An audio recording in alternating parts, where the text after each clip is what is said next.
Hello, my name is Shivakumar, and thanks for watching Umoja Shots, where we deconstruct a complex solution in a simple and understandable form, taking one issue at a time. Today, we are going to talk about Approver Work Center, also known as AWC, an application that is a key enabler for service delivery approach. Let's start with the basics. Umoja user management has a dualism.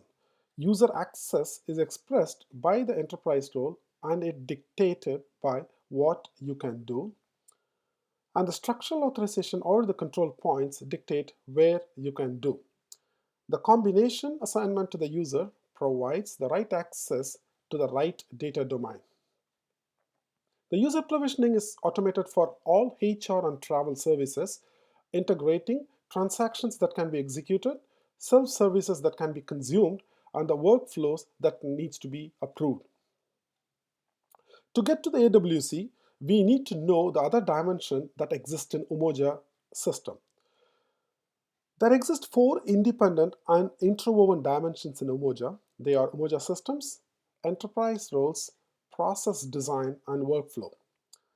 All of them can be explained well in silos, such as technical architecture can explain only the systems. An enterprise role catalog will be describing the content and composition of an enterprise role. A process design that details step-by-step approach of a complex UN-specific business process, or a workflow design that drives the right document to the right user to reduce the process slack. We have put together all these dimensions and came up with a stable, agile, and a scalable solution. And we also develop an additional dimension of all possible interaction between these four dimensions. And this is the core purpose of Approver Work Center. Before getting into that, let's understand each one of them individually. This presentation will give you the perspective of viewing all the four dimensions and will also make you why and how the Approver Work Center will be an apt solution to integrating all of them. The first dimension is the systems. There are four basic systems that constitutes Umoja ecosystem: Umoja transaction system, procurement, Umoja portal, and Umoja BI. All users that are assigned an enterprise role will be able to access one or more of these four basic systems. For example, after cluster 3, all the entities going live, all the users in those entities going live will have access to this complete set of Umoja ecosystem based on the enterprise roles that they are being provisioned. The second dimension is the enterprise role. An enterprise role is defined as a set of privileges that can be mapped to a minimum of one job function within the organization.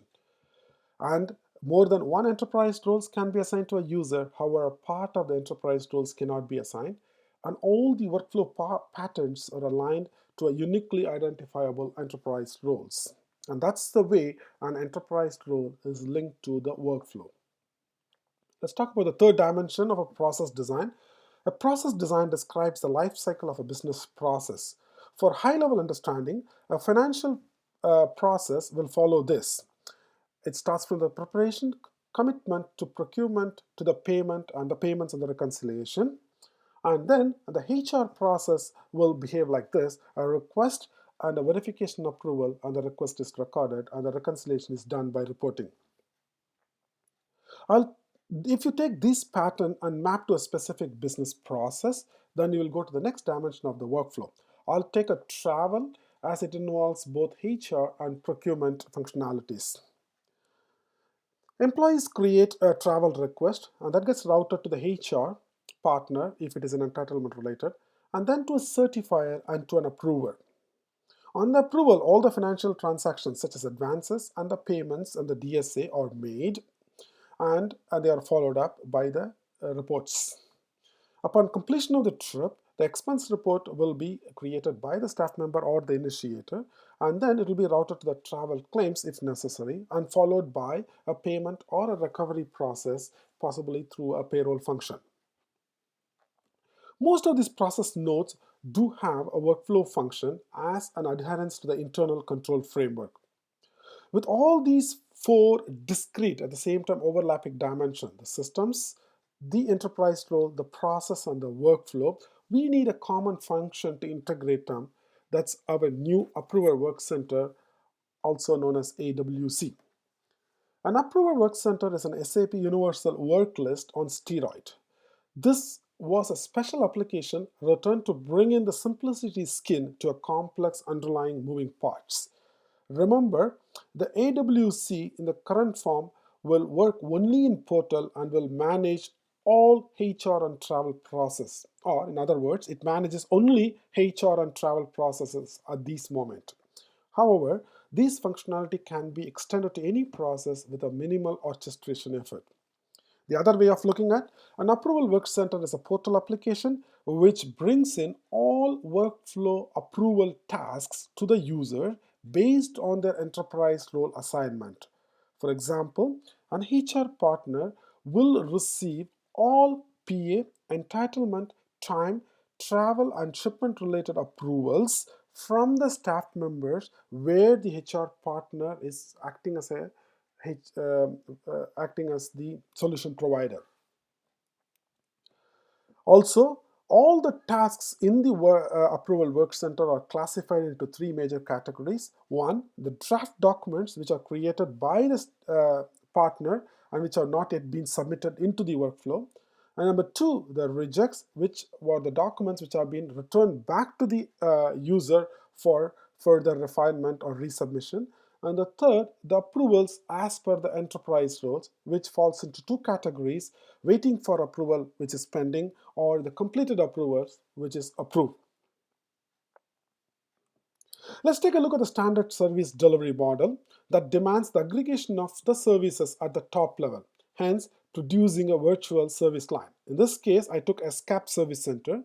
The HR partners will be mapped at the ESCAP Service Center level and will be managing both Bangkok and regional offices or duty stations. This will be the suggested design, and this makes as simple as the aggregation of functions is made independent of where you are and focuses only on where you will be functioning. In this case, all the entities that are within your service center domain. Remember, service center is a virtual component and it is a collection of multiple master organizational units. Let's take a look at the situation with Nairobi, which will give you a very good idea on the underlying pattern. Now you can notice there is not much of a difference in this with that of the ESCAP. In Nairobi Service Center, the org units that are grouped under the service center are more of an entities than the distributed duty stations as in the case of ESCAP. Here is the suggested design. It is very similar to ESCAP model. Remember, the assignment will always be at the highest level and the managing the visibility is recommended over controlling what you are going to get. So control what you see and not what you get. This controlling the visibility is based on two basic factors. One is the workflow, which is applicable to all the portal applications and it is not specific to location and it is in line with the authorized and assigned enterprise role. And an approver work center is the collation of the documents based on the enterprise roles, based on the status, and it allows you the sorting and filtering, and also it allows you to do the approval as well as the display the originals as it has been submitted by the initiator or the staff member. Here is the glimpse of this approval work center.